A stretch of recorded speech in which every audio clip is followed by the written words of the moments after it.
आज आईएमए जमशेदपुर ने एक बहुत ही गंभीर मुद्दे को लेकर एक प्रेस वार्ता आयोजित की है। डॉक्टर वर्षों तक काम करता है, तब जाके एक मान सम्मान समाज में अर्जित करता है। और एक डॉक्टर की ज़िंदगी बहुत स्ट्रेसफुल रहती है। स्ट्रेस तो सभी की ज़िंदगी में है, लेकिन चूँकि डॉक्टर के पास लोग दुख में और तकलीफ में आते हैं और हम उसको एब्जॉर्ब करते हैं, इसलिए हमारी ज़िंदगी में जो स्ट्रेस है वो अनपैरेलल्ड है। ये बात आप लोग भी समझते हैं। लेकिन जब एक डॉक्टर के पीछे एक राजनेता फंसाने के उसके पीछे पड़ जाता है तो बहुत तकलीफ होती है हमें। एक राजनेता जिसका काम है समाज में विकास के कार्यों को अंजाम देना, लेकिन जब वो अपनी राजनीतिक प्रतिद्वंदता, राजनीतिक हित साधने के लिए डॉक्टरों को बलि का बकरा बनाता है, वो भी रिटायर्ड डॉक्टरों को या जो नियर रिटायरमेंट है, तो बहुत तकलीफ होती है डॉक्टरी समाज को। 2 साल पहले राजस्थान के दौसा में हमारी एक senior gynaecologist doctor Archana Sharma, उन्होंने आत्महत्या कर ली थी एक मरीज की मृत्यु पे लोकल पॉलिटिशियंस द्वारा प्रताड़ित करने पे। आप इमेजिन कर सकते हैं कि उनको किस लेवल की मानसिक रूप से प्रताड़ित किया गया होगा, तंग किया गया होगा कि डॉक्टर साहिबा ने एक एक्सट्रीम स्टेप उठा लिया, उन्होंने आत्महत्या कर ली। इस घटना को पूरे देश ने झकझोर के रख दिया था। डॉक्टरी समाज ने आंदोलन भी किया था, मरमाहत भी हुआ था।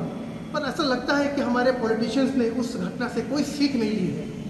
हमारे डॉक्टर अरविंद कुमार लाल जी जमशेदपुर के सिविल सर्जन थे 2 साल पहले, अपने करियर के आखिरी मुकाम में थे, पीक पर थे।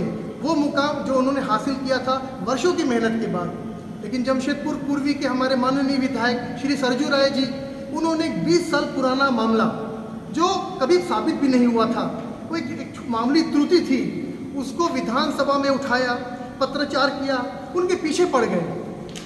अंत में सरकार को उनको बर्खास्त करना पड़ा।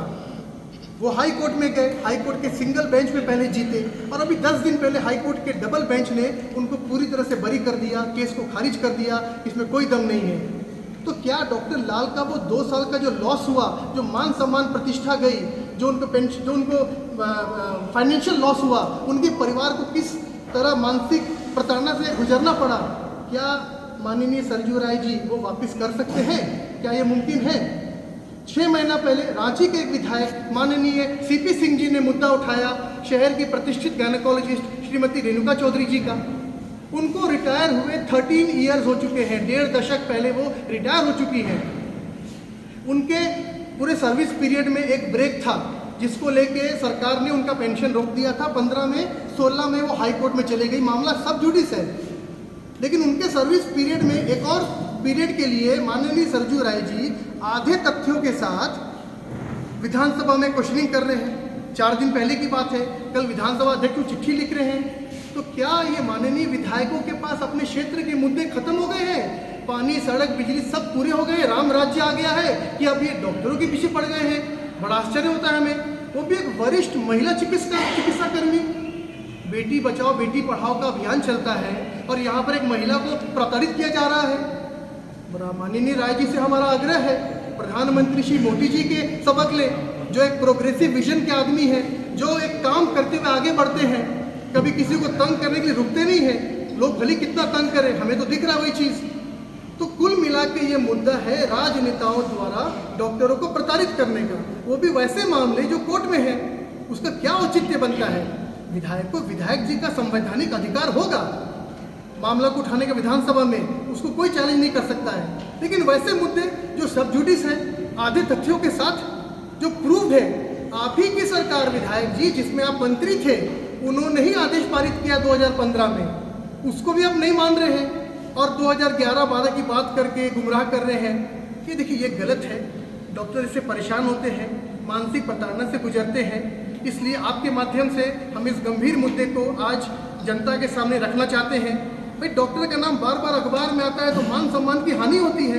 वो मान सम्मान जो 40 वर्ष के बाद वो अर्जित करता है, तो क्या इतनी आसानी से उसको धूमिल कर देंगे आप?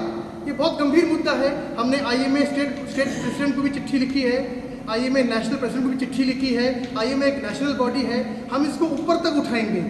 नेशनल प्रेसिडेंट से बात करके उनसे आग्रह करेंगे, केंद्रीय स्वास्थ्य मंत्री मनसुख मंडाविया जी से बात करें और इस तरह की घटनाएं जो संपूर्ण भारत में भी हो रही होंगी, कहीं ना कहीं ऐसी घटनाओं पर रोक लगे। यही आपसे आग्रह है, इसलिए आज प्रेस वार्ता थी।